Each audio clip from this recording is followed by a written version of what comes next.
Hi, I'm Ashley Wright and I'm in the management department at Strettons. A break clause is essentially an early exit strategy for a tenant in their lease. Sometimes landlords also have a break clause, or there's a mutual break clause, but it's looking at the end of the contractual agreement before the termination date of that lease. The detail of the lease will spell out the requirements of both parties. There's likely to be a notice period, conditions of service and requirements that need to be complied with in the lead up to the break date.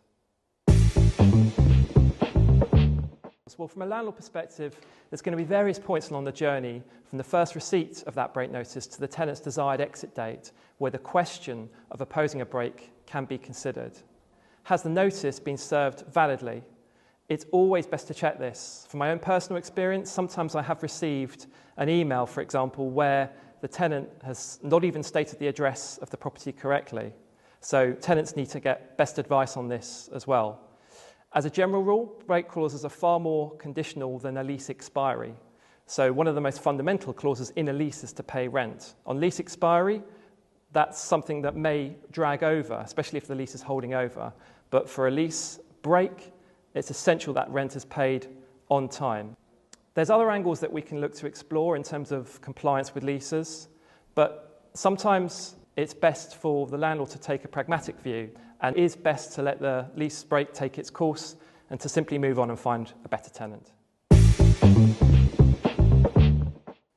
So the service of a break notice should kickstart discussions with letting agents and building surveyors to ensure that the time is used best for the onward marketing of the property. I've got a recent case where we've just received a break notice and we've got 6 months to plan ahead.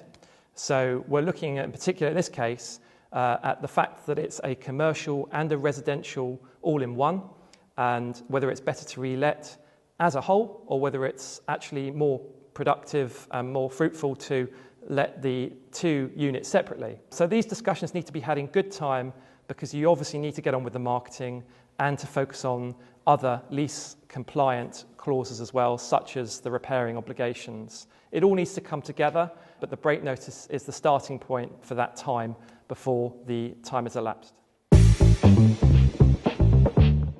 So preparing for a landlord break clause. Whilst most break clauses are tenant break clauses, sometimes the landlord or a mutual break clause will exist as well.